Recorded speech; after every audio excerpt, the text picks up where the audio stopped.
Chips that power up electric vehicles, smartphones, transport, and computing systems have been at the heart of China's tech war with the United States.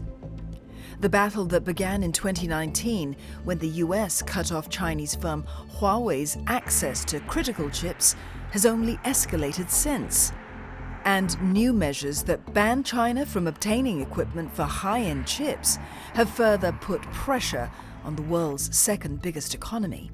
Some estimates would suggest that lack of access to high-end chips or fabrication capabilities probably costs China something like half a percentage point of GDP every year. So it's not insubstantial at all. It's had quite a big effect on a lot of the cutting edge industries that China is trying to take a leadership position in right now. So things like autonomous driving or quantum computing or other big data algorithms. Last year, China's imports and exports of integrated circuits both slumped by double digits as COVID-19 restrictions and the US export ban took their toll. Pressure further mounts with US allies Japan and the Netherlands reportedly agreeing to comply with the export restrictions. ASML, which is a Netherlands-based company, right now produces more than 90% of the high-end lithography machines that are really required to make any kind of high-end chips. And then in Japan, you also have companies like Nikon, which are in the similar space.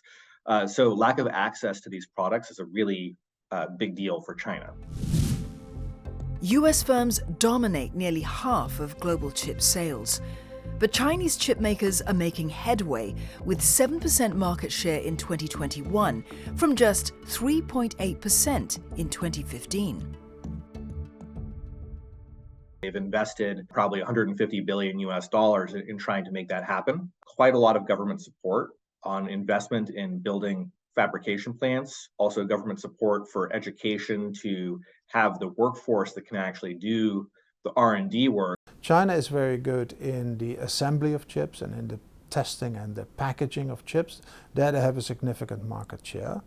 But the more upstream you go, the less you see China present. It's TSMC and it is Samsung that have most of the fab production, so making from silicon to a chip. If you look at machinery, the United States, Japan, and as discussed, Europe or the Netherlands have a very strong input there, the machines to make the chips. So really the downstream are quite strong, but in the whole replication of the whole supply chain, China hasn't gone very far yet.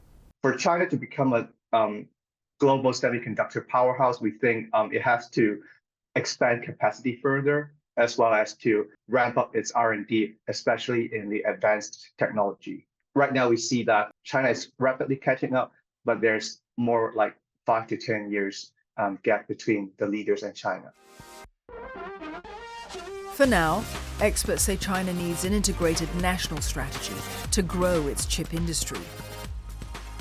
There is a large part of a market where the chips that China need, they would go into electronics or into cars. They're not as sophisticated as the very high end.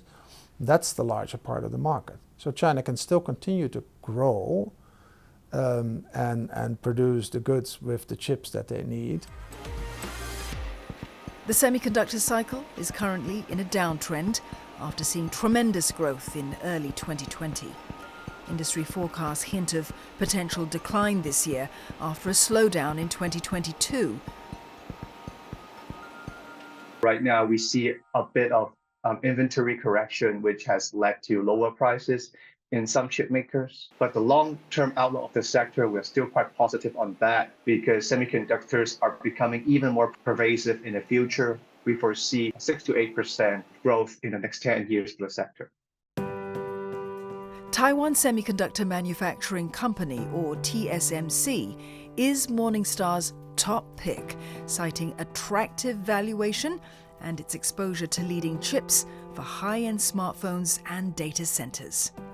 These are the ones that will drive the profitability of a chip company.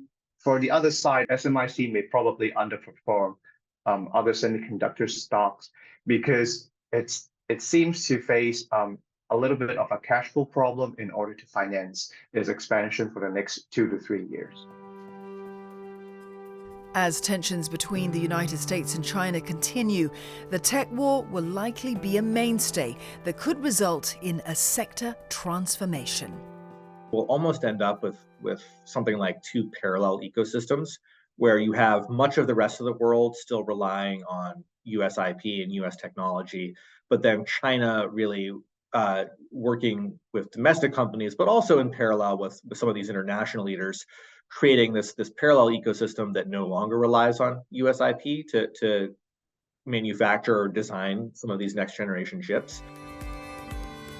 Some say what could potentially derail China's chip ambitions is an economic slowdown that could cut resources for high-tech firms. We discussed the chip dominance, and the question is whether China can achieve that at all and whether it will be a useful goal. But second, this ASML case is important as such. Frankly, I think the incentives for China to find more intellectual property, whether they pay for it or not, or whether they spy for it or not, is now more urgent. The US has gone quite far already, and I think going further would probably be dangerous. So I think it's almost inevitable that China gets where it wants to go. The question is really just how fast.